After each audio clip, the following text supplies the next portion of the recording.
Maybe you're not quite as biblical as you think you are.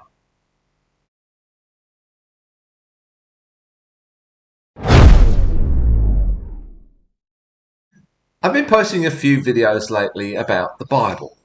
I enjoy doing that. I enjoy looking at the Bible and at Christianity in general as an historical, social, cultural, and literary phenomenon. It interests me very much. Because I'm not a Christian, but mostly because I take an historico-critical stance towards the Bible, as I did when I was a Christian, incidentally, I've obviously received some comments from Christians, particularly from evangelical Christians, of course, who tend to think that they're really the only actual Christians in the entire world. Most of the comments have not actually addressed the specific issues I've raised in the videos. None of them, actually. But they've been more general observations, either about myself or about my approach to the Bible. I thought it would be interesting to look at a few of the comments today. Here's part of one comment. He says that he used to be an Anglican priest, as if in some way that qualifies him to pass judgment on the Bible and its validity. He has only proven one thing, as far as I can see, that there are priests who can actually get away with doing a job without ever really believing a word of the gospel, or indeed even in the existence of God. First of all, I wasn't passing judgment on the Bible or its validity, simply approaching it in a reasonable, critical way. Anyway, this was in response to the video that I made about the two different stories of creation in the first two chapters of Genesis. If you haven't seen that, I'll put a link to it below. It may be useful to watch that before you watch this. That's the video that I'll be focusing on here today.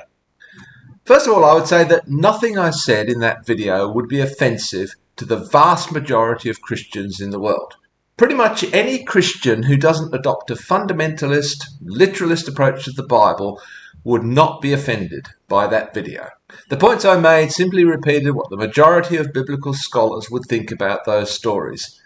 Those biblical scholars would, almost every one of them, I'm sure, identify themselves as Christians, seeking a deeper, more nuanced, more realistic, more contextual understanding of the Bible. As one other person commented, "Hello, Christian here, of the Swedish Lutheran kind. Excellent highlight. Done this for years and it has actually only deepened my faith. I've not much to add but the necessity to hold this method of understanding to practically all historical texts. Even texts surrounding an event such as that of the French Revolution, for instance, needs to be read through the lens of contemporary context, historical biases, etc. Thank you." Of course, as far as most evangelical Christians are concerned, anyone who approaches the Bible in a more rational, critical way cannot possibly be a Christian. As that earlier comment says, I've only proved that there are priests who get away without really believing a word of the gospel. So, apparently, suggesting that there are actually two different stories of creation in those first two chapters of Genesis means that you don't believe a word of the gospel. That's the bubble these evangelicals live in. And, to quote one of them, that's very sad indeed. Please, if you do identify as an evangelical Christian, but don't share this particular narrow view, please let me know in the comments. I'd love to know that there are some of you out there who have a slightly more open attitude towards the Bible. One comment I find really mystifying. If he is a non-believer, how does he know the Bible?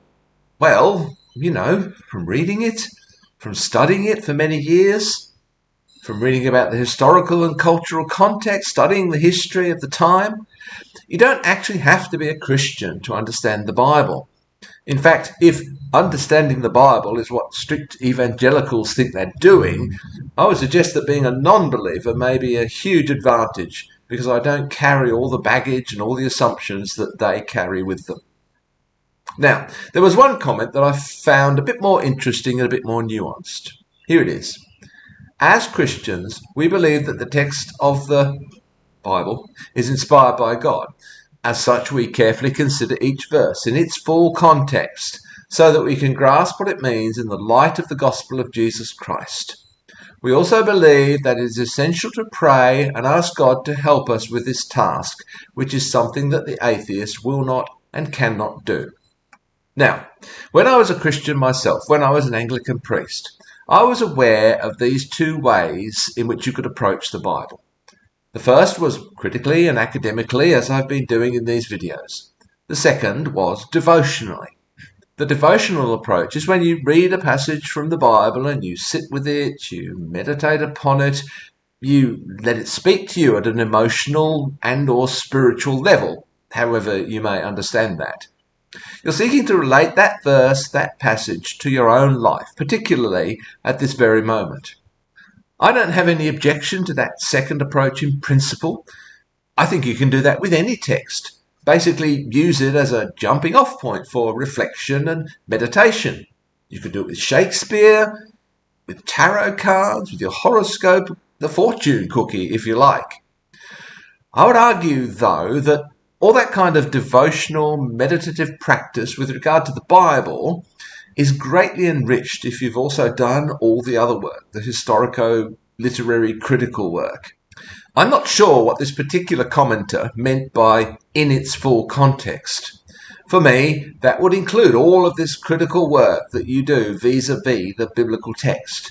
That's an essential part of its context.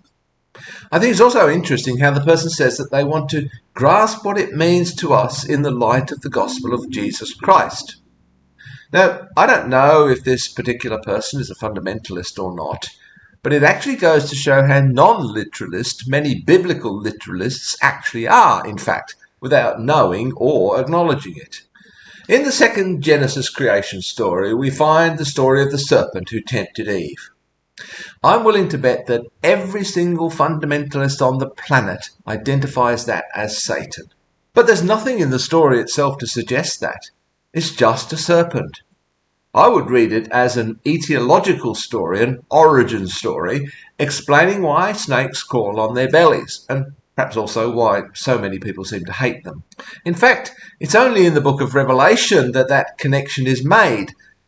Or maybe. Even that's a bit iffy. Revelation 12:9 says, "The great dragon was hurled down, that ancient serpent called the devil or Satan, who leads the whole world astray." However, this is actually referring to a battle that takes place in heaven, and this serpent is actually an enormous red dragon with 7 heads and 10 horns and 7 crowns on its heads. Not at all like the serpent in the garden. In fact, it wasn't until Justin Martyr, writing in the 2nd century CE, that Satan was explicitly identified with the serpent who deceived Eve. This is, of course, a non-biblical text. Subsequently, this became accepted doctrine in the centuries that followed. My point here is obviously not to argue whether or not the serpent in the garden is actually Satan. I obviously don't believe in either of them. My point is that it's an interpretation. You may argue that it's a valid interpretation, but it's not there literally expressed anywhere in the Bible itself. There is no verse that says that the serpent that tempted Eve was Satan. It's certainly not expressed in the Genesis story. I would argue that it's dubious that it was expressed in Revelation. It would be possible to read the Genesis story. In fact, it would be possible to read the entire Bible without making that equation. It's a later interpretation. I wonder, do biblical fundamentalists give the same weight to Justin Martyr's dialogue with Trypho, written sometime between 150 and 160 CE, as they do to the Bible itself?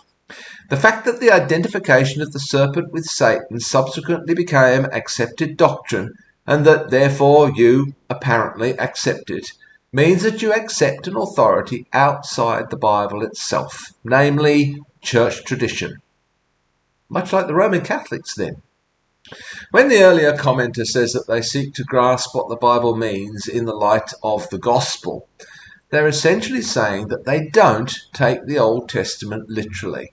They reinterpret it through a later lens. If you can do that, and if you can accept later interpretations made by various early church fathers like Justin, then maybe you're not quite as biblical as you think you are.